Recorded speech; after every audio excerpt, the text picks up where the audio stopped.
I'm so off with. Okay, so it's Peter Ngila Nzeli. Yeah, it's interesting. I have a friend of mine called Nzeli. No, Nzila, so I guess I confused the names. Yeah, but we're talking about creating your writing routine, guys. And of course, Peter in studio over here, he's an avid writer, and of course he's got an amazing book called The Legend of Beach House. You can check it over here. If you're actually streaming, you can watch you can of course just check it out. The cover looks amazing. Now, for folks who are interested in reading this book, where can they get it? It should be available at Noria in town. Yeah. Myself, I have a few copies with me. So awesome, can always sort of link up. Yeah, good stuff. So maybe you can share your social media so guys can, maybe they can DM you. What's your handle? Yeah, sure. What's your social media handle? Just Peter Ngila Nzeli. Yeah. Everywhere. Awesome. That's Facebook, Twitter, X, sorry. Yeah. And IG, Instagram. Yeah. So what have you learned about yourself? In this journey of writing, what are some of the nuanced things that you've learned about yourself? Okay, that's an interesting one, but sort of a bit heavy. I've learned many things, of course. I've learned that I can be a patient person, because for you to sit down and write an entire... That's actually not the longest thing I've ever written. The others rotting away in my laptop longer than that. Yeah, I've learned that I can be that patient, and Yeah, that's good stuff. And you're obviously very young. Is this what you intend to do, in terms of your career, I guess, for the rest of your life? No, trust me, if I had that kind of energy, I would do something else. Yeah. But I've tried. It never comes around, so... Yeah. What do you mean you've tried? You've tried to do other things? Yes, but it's sort of something always gets you back to the chair, like to the seat. Yeah. Because that's like my 6th or 4th novel, like manuscript. The others which are unpublished. Yeah. Which I've also sort of gotten somewhere in their own way. Yeah. Yeah. So, what's the biggest facade? What's the biggest lie people usually tell themselves about creative writing that you would like to address and just clarify? Okay. That's interesting. You mean the biggest lie, I think, people...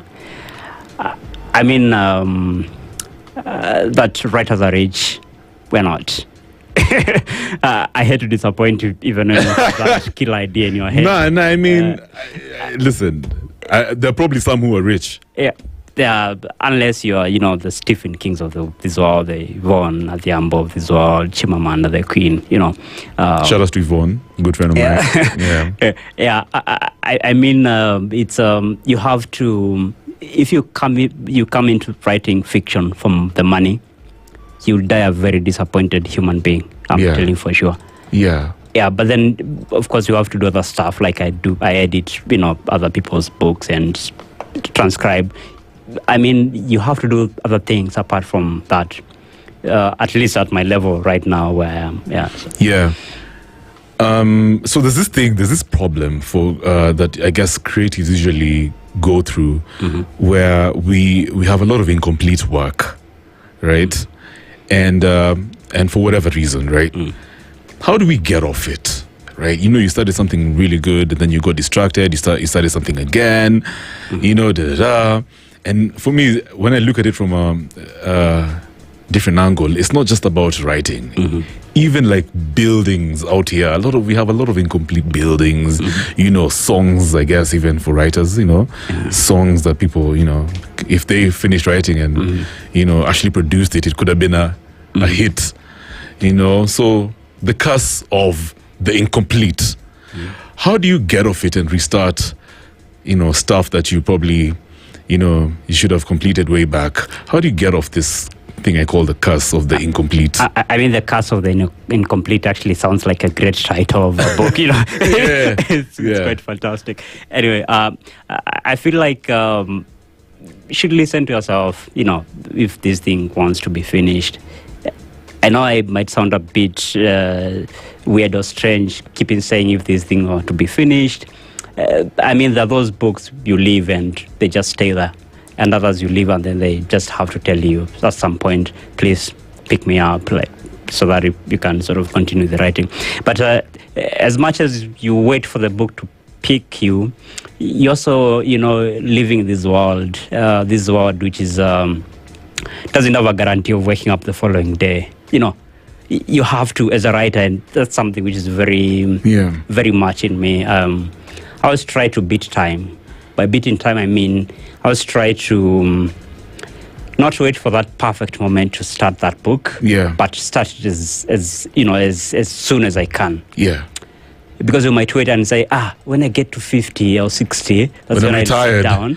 Yeah. And then by 60, you probably would be in another world, not this one. Yeah, so I feel like it's important for writers to sort of realize the temporariness of time. It's just it's too short even for creativity. So you have to, even when you're writing that book, you have to write it over time. So, you have to consider the kind of time and sort of not postpone things too much. I know you're writers and you'd say, let me start the writing or continue the writing next month, And next month you sit down and the juice is not coming. You're like, let me continue next week. So sometimes you have to, I don't want to say force yourself, but you have to inspire yourself. Just sit down and say, I'm doing this thing, whether it rains or not, or whether, whatever happens, I have to get my word count for today. And the more you sort of... Is that usually your motivation, to have a sense of urgency due to the randomness of life? It could be short. Yeah. I mean, I wouldn't want to sort of go with the genius in my head, with all that wisdom. And I feel like the most unfortunate thing is that people feel like they have forever, even when we live, how we live, how many people live. We just live as if, we are here and nothing is going to happen. You don't really send yourself like Huji told me. Like you're just very comfortable with your life. So, and I don't think life should be that comfortable, Yeah. That makes a lot of sense, and I mean, I've seen a lot of things happen this year. We've lost a lot of prolific Kenyans. Yeah. I mean, and I usually say we deserve to grow old, but that's the nature of life. Some of us are not going to grow old, so that should be motivation for for the writers to actually pick up the pen and start writing again. Let me ask you. So, first of all, do you care about reviews? Yeah, so when somebody gives you a negative review and says, you know what, I didn't really enjoy the book, what does that mean to you? Basically, I think there is a difference between reviews and critique. Critique is like when we know each other, I could send you my stuff and sort of look through and read through and tell me this worked, this didn't work. Yeah. But then reviews, I feel like after I've written the book, it just happens to have my name. It's no longer mine. Like it's just out there. Like when someone, I'm not entitled to what they think. It's just their. I mean, they even bought the book with their own money. So that sort of brings in some sort of form of entitlement. It's their book now. It just happens to have my name on it. Yeah. But whatever they think, whatever they think, it's not. I can't control that. Yeah. And I can't tell them, please write only flowery stuff about my book. No. Yeah. Now, the reason I asked you about reviews, and you, of course, you brought the angle of also critique. I can also add in feedback. Yeah. Some people are very sensitive, especially writers. Yeah, they're like, "What? This guy actually said my story was not good enough. It didn't have depth, nini." And so, because of that, he's going to judge himself as being not so talented, and they might even end up quitting the whole writing process. It's just like, you know what, this is not my thing. So, what do you do in a situation like that? And the other question is there such a thing as a not so talented writer? Interesting. Not so talented writer. Or a not talented writer. You just, of course you have your stories, but how do you even connect stories and talent? Is there such a thing? Stories are stories. I mean, you just have to put it out there. Who cares? It's just your perspective. So, two-layered questions over there. What do you do in a situation where people don't think you're talented enough? They don't like the story. yeah, and of course, you doubt yourself. You don't think you're talented enough. How do you go about that as a writer? I mean, of course, as writers, I don't know. Sometimes you have your doubts, because I feel like the doubts come from this is something we're creating from nothing, So I feel like the talent sort of, if we have to measure it or sort of, say this is how much talent you have or not, I feel like it comes from your thought process. And that's where the genius comes from. That's the thinking.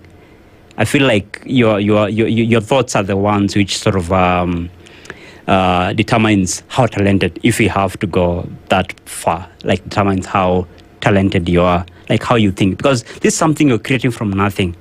So I don't think they're like different kind of like levels of talents.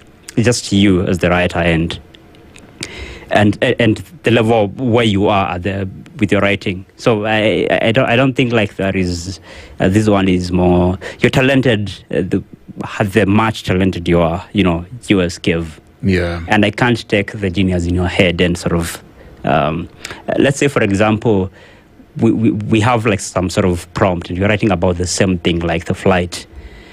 Do you know the story you'd write and the one I'd write would be totally different? I agree, of course. Yes, it's around the flight, but it's totally different. Yeah. Because we are creating this thing from nothing.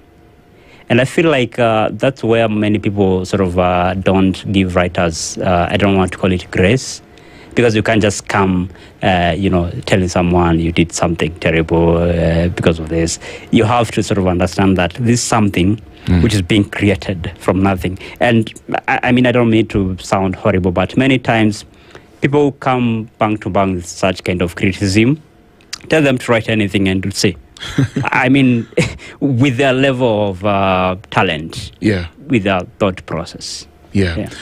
Beautiful, beautiful. So if you get that kind of feedback or reviews, I guess what you're saying is you should just ignore them.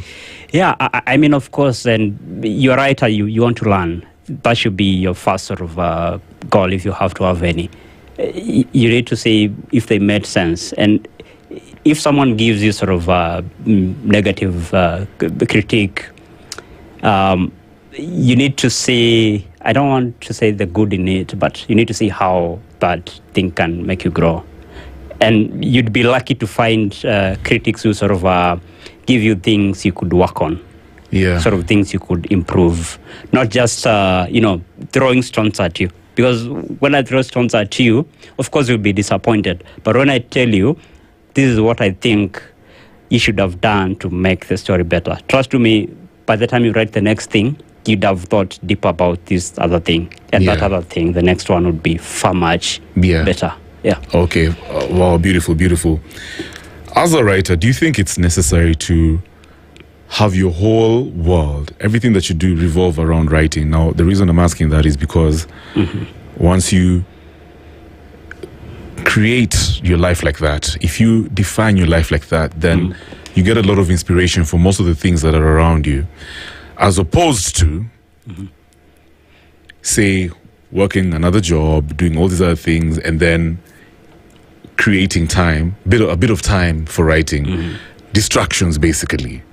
If you have a lot of distractions in your life as a writer, if you have other things that other things going on in your life, then it makes it very hard for you to commit to the writing. Yeah. So what really works well, making your whole life revolve around writing, or I guess just having a lot of things going on in your life, and of course finding time to write, creating time specifically for writing. What's the best case scenario? I think first things first, if you have a day job, please don't quit for the writing, unless you really feel this is what I need to be doing in my life. But basically, you need to sort of have, create the time and space for you to write. Even if, I know people wrote, books in just weekends, every weekend, because they know every Saturday and Sunday I'm going to do this. And the more consistently you do it, the more sort of things. Yeah. But anyway, most of those people end up becoming full-time writers anyway. At some point, they just end up becoming full. Oh, that's interesting. Yeah. Yeah, so you're saying if you have a day job, just keep it. Yes, you need to, because you need the money. Like Yeah. you need to stay alive and stuff. And live with dignity. Yes. Yeah. But how do you protect your creative space then? Right? At a time when there's, all these phones, we have a lot of stuff going on, right? Mm-hmm. What do you do as Peter to protect your own creative space? Do you write late in the night maybe, or do you isolate yourself and go to a place where maybe there's no kids, there isn't a lot? What goes on? The thing is, I try to take the writing as work. Not just something you're doing to pass time or something, like work. Yeah. So what I usually do, I would make sure that my space is as free from distractions as possible. For starters, I live alone. Yeah. And when you live alone, you have all this time to yourself. And I sort of, I prefer keeping to myself. Yeah. Because I feel like sort of the real energy to keep up the writing sort of comes from within myself.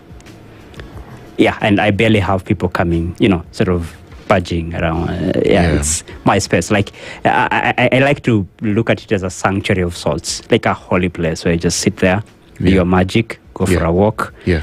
If you have to say hi to a neighbor, say hi to a neighbor. If they come for a drink, they come for a drink. Yeah, so.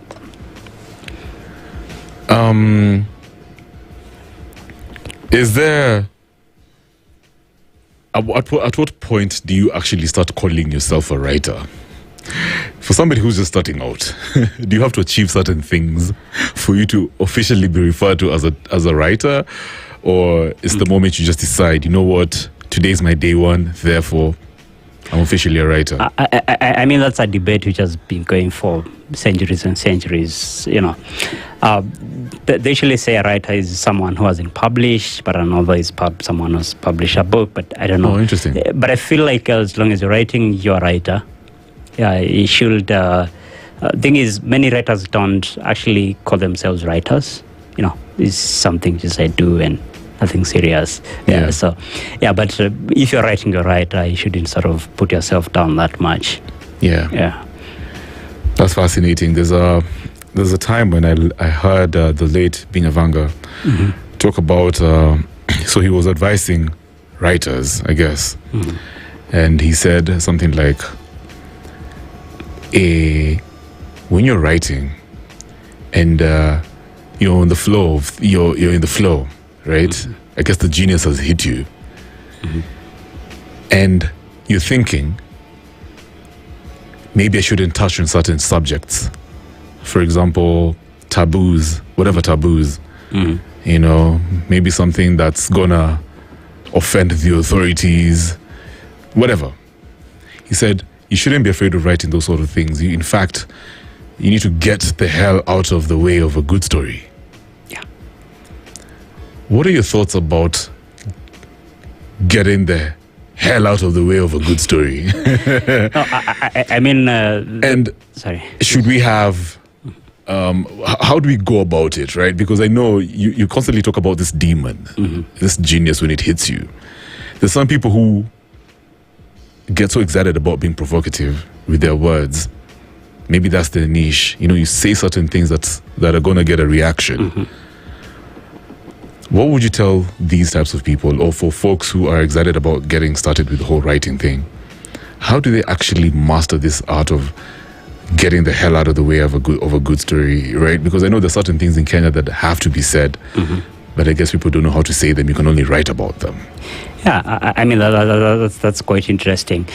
I feel like she just do the writing. I know it sounds very casual saying that, but if you do the writing, even those things, because, like I said previously, you're creating something from nothing. And when you're creating, you don't think a lot. Like, you don't say, it's not like you have to have certain themes in your work. The themes actually bring themselves out when you're writing and you don't know, So the more you keep writing, the more sort of the things just, even the things you subconsciously felt like they were necessary to say, but felt like you'd sort of be, stopped or something. Those things tend to come out, they tend to come out eventually. So, yeah. Yeah. Have you written about those things? And what what was your concern, or from your readers? What are some of the concerns that you had from your readers? I'm just curious. Let me tell you a short story, like a sort of real life story. So once upon a time, I used to, publish stories, in Nigeria, in Ghana, in the US, whatever. So this friend of mine, he's Nigerian, he's called Samunofu Belena. He just told me, Peter, I can see a thread, something common in all your stories. I'm like, how come I didn't see this thing? And I should be the writer, so I should be saying more than the reader. It's like, yes, and I realized that. And after I realized that, it's sort of like cemented itself in my mind. So whenever I'm writing such kind of stuff, I'm talking about the misfit thingy, sort of has to be there, whether I want it or not, Like when I was writing that book, I was sort of, if you read it, you'd realize it's very, someone who has read my work previously, they would say it's very different. Because I wanted it to be that different. I wanted a reader to read, and then they're like, yeah, no, this is a different writer. It's not the one you used to, Do you think those are the things that fascinate readers? When you're when you're fearless, when you're ballsy, when you're edgy? You think those are the things that really, people actually get drawn to your work more and more? When you're very fearless, I guess. Yeah, of course, because I feel like many writers are just these. I like to think of myself as a simple human, but if you read their stuff, you'd be surprised. You'd be surprised who was saying these things and who was writing this thing. The writing sort of. It's almost like you have multiple personalities. This is the writer, and there is you. The vessel, and then there is the genius, sort of where the work comes from. Yeah. Talk about consistency at your work. Mm-hmm. Is that what has built your confidence over the years? Yeah, I mean, I wouldn't say I'm that confident, but I try. Like the more you keep up the writing, the more the consistency, and it comes in many ways. In many ways which are not as flowery as everything else. But somehow you just have to keep up with the writing. You sort of have to find a way of managing your energy, like I was trying to say. You don't exhaust all your energy at once, right? Which I used to do. Yeah. And then I realized I was a human being who couldn't sit down for all those hours. Like after that SSDA workshop in June 2016, I started writing that short novel. And then in a week, I wasn't leaving the house. And then something just started happening. My body started sort of shutting down. My wrists were paining and the legs, because you're sitting down and you're not moving, So yeah, I realized I need to find a way around this thing to be able to face myself out, like the energy, and then take a break after a few days, come back. Yeah, and more than 10 years, I think. Several short stories published out there, and 6, I think, manuscripts. Now I'm writing the 7th one, if I'm not wrong. That's it. And the thing is, you start thinking your work is not good, and the more you attend workshops, keep writing, the more actually your work surprises you. Because some of my previous manuscripts have got shortlisted, longlisted, somewhere, and I always get surprised. You never expect them to get shortlisted. I never expect. Even that one sort of got. Actually, it was published after it got a publishing deal after it won a writing prize. Nice. So yeah, that was the first biggest shock of my writing life, because I didn't expect to. Yeah. So congratulations. Yeah, thank you. I like what you said. You shouldn't exhaust your energy while you're consistent with your work. Yeah. It almost feels like, so for somebody who comes from a athletic sports background, I was a rugby player, not a runner. One thing I learned about consistency is... How do you play rugby and you don't run? I'm just curious. Well, I do run, but I'm not like one of the fast guys, like Collins Injera. Oh yeah. You remember how Collins was such a beast, right? Yeah, but I was among the slower guys. Uh-huh. So our coach used to say, part of consistency is volume over intensity. Yeah. Show up, do the work, do the little bit of work every day. It's going to pile up. It's going to accumulate. You know, the law of accumulation. And then eventually, you know, you realize that you've done so much work, you know, as opposed to being intense. Yes. For like a few days, and then you fail to come back for training because you're fatigued. Sorry for cutting off. Yeah. I mean, that's a very good point of mention. So writing should be, like my kind of writing, the novel, should be a marathon, not a sprint. Because when you sprint, you're going to get tired very fast. But a marathon, you know, you're just having fun running. Even you're running around places, you should be running around, you know, just doing your thing slowly. And the more you understand yourself, your input, because we are writers and we are not equal in terms of output, like the effort part, which doesn't mean some writers are bad than others.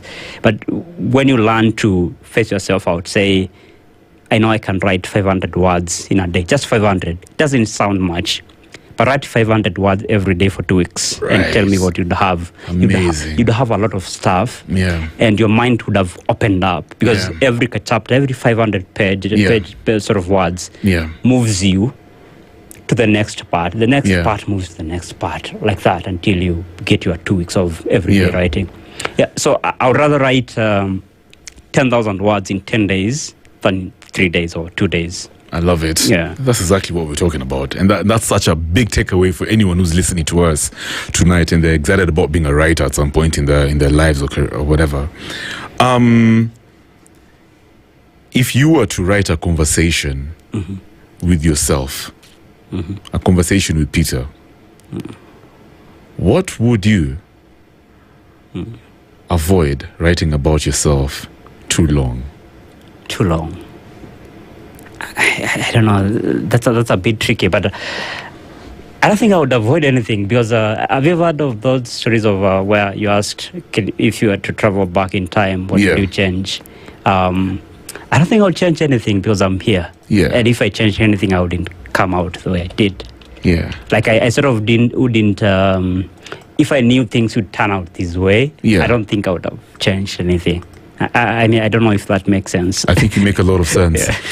But, you know, it's interesting. This is not what you told me at the canteen, but it's fine. What did you say? Because I remember at the canteen you mentioned something like, you don't like being vulnerable too much. Right? Okay. Yeah, so it's the opposite of what you just said, but it's okay. I know. I mean, that's like a whole different kind of conversation. Yeah, so. Yeah. Have you ever thought of writing about yourself? I did once. Oh, you have? I wrote a book. You thought, but did you actually write? Yes, I did write. We wrote a book with my friend Isabel. Nice. Yeah. It was tough to write about those things. Of course, we had to fictionalize some stuff, but most of them felt far too true than anything else I'd ever written. Yeah, so it felt like sort of taking your soul out there and just exposing yourself. I don't want to put it like that, but sort of taking things you should have put into fiction. Out. What advice would you give to anybody out there who feels like their stories don't matter? I mean, I feel stories matter. So how you would tell your story would be very different from how I'll tell it. And I feel like the story matters because it's your perspective, it's your thought process, your talent. So you should explore that talent, I think, from your part. Because me, I can't write what's in your head. I would write what's in my head. So, I mean, I would encourage anyone sort of to just dig out that thingy, that story. Yeah. Do you think Kenyans actually enjoy reading fiction? They do. Like, I think now readership is picking up very well. Like I was trying to tell you at the canteen, I hope this is true. I hope this doesn't contradict anything. You're okay. Just put it out there. Like you'd go to a book club now. Yeah. And find, totally different kind of people, they're reading and enjoying the books. People you don't even know. And a few years back, you could go to a writers group or a book club, and you'd point this one, this is Alex Nderi, to this Scholastica Mora. You'd know who you'd be able to know a few people. But now things are picking up so much.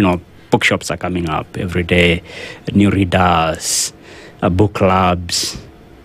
Even this show, by it sort of existing to talk about writing and literature, it means something good is happening or is about to happen. Yeah. I mean, you're absolutely right, because the industry is actually growing. I don't know whether it's right if I call it an industry, but you're right. Especially for the younger Kenyans. I mean, I'm excited for them because they're generally interested in reading books by Kenyan authors. Yeah, and I sort of feel like we live in a different kind of funny generation. I'm saying that, and I'm sort of part of it. Because some time back I was just going for a walk, and this human being, and he was just walking and he was speaking. And I was like, why would a human being be speaking with themselves?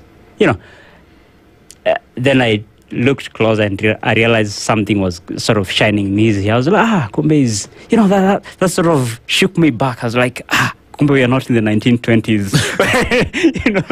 Right. Yeah, where things have grown up, So right now, we have the attention span of the reader, I think, is not as strong as it was in 100 years ago, because now we have phones, we have everything, the computers, things which might appear more fun than reading. Yeah. That's how I was think. That's sort of how generations grow is why sort of things change the way they do. I don't know if that makes sense. I think you make absolute sense. Yeah, because some of the biggest problems that I guess authors go through is how do we make stories more accessible? Because, like you said, the physical book is becoming a bit of a old school platform, medium for the younger folks, not just in Kenya. And so now we have, of course, the audiobooks. Yeah, the audiobooks. I mean, for you, right now, many, even when you go to some workshops, you'd realize the way the workshops are sort of structured is a way you need to capture the reader first, the attention. Like you need to, I don't know what's it called. There is a name. The first chapter is called not a prologue per se, but something to hook the reader in. It could actually be the end of the book, and then now you start from there because now the reader has something. The same thing with TV shows. Like back then, if you watch Lost, you'd realize if that show, it was done in 2004 up to 2010. If it were done now, it wouldn't have gone past season 1. Because there is this sort of drag, which is very good, but now people want things which sort of, really, really, really move. Like, get to the point quick. Yes, in terms of pacing. You don't have time to sort of read a classic or novel where 5 pages describe this TV. You want something which goes somewhere fast. Yeah. So. And that's so scary because life is not like that. It's in the mundane things. It's the middle of the chapters. Yeah. That's where the juice of the story is. Yeah, it's fascinating how you put it. Is there a particular Kenyan author that you look up to and you consider to be an ideal? Yvonne Adhiambo. Oh, she's fascinating. Yeah, she's a fantastic writer, but I feel like she's the writer's writer. It's Yvonne, and you'd sit chatting like this, and at first I was so sort of starstruck. I like how is Yvonne speak with such a small writer, But then you realize the thing with writing fiction. Oh, sorry. So you did. Sorry. You couldn't imagine Yvonne would actually speak with you. Yes, I couldn't imagine. I couldn't even in my wildest dreams. She's larger than life. So I understand why you felt that way. So the thing is, I feel like something could happen because as writers, we start somewhere. And when you're starting, there's so many people who hold your hands in one way or the other, read your stuff for free, guide you even when you don't know what you're doing. So when you get somewhere, you feel like you also need to pull others back along with you, so that we can create a community of sorts. Yeah, like you can sort of have, you don't just have the good stuff for yourself. When you get somewhere, you sort of try to, what is it called, nurture another writer somewhere, read their stuff for free. And because you feel like this is me back then, this is the me of back then, and this writer needs me the way I needed other writers who came came up. So yeah, absolutely. Thank you so much for coming through, Peter. What are you working on currently? Last week I started writing a new novel, which I can't talk much about. But it's about a dream. It's quite fascinating. Awesome. So right now it's getting somewhere. Starting to get somewhere. When you're done, please launch it on the show right here. Okay. I'd be honored to have you back and of course talk more about some of your fascinating stories. Thank you so much, Peter. Peter Ngila Nzeli is also your name. You didn't ask that. I was expecting. Oh, okay. At least now I know. That is Peter Ngila, and he's got a fascinating book over here. It's called The Legend Beach. The Legend of Beach House. Yeah, the thing is, we are writers and we have our own identity crisis, so that's sort of the name, which you'll probably see now in all my books. Yeah, that's fine. So we're talking about creating your writing routine with the one and only Peter, and I hope you've learned a thing or two. For guys who want to share your story or, of course, partner with you in one way or the other, once again, where can they find you? Facebook, Peter Ngila Nzeli, Twitter, the same thing, and Instagram. And please feel free. I'm a human being. Reach out. Don't shy away or something. Asante sana, Peter. Thank you so much for having me. 24 minutes after 8, we're coming back with more stories right now. Funky Fresh Co-Pilots by Notisu and DJ Educat. Twendekazi. The latest talk and greatest memories on Spice FM.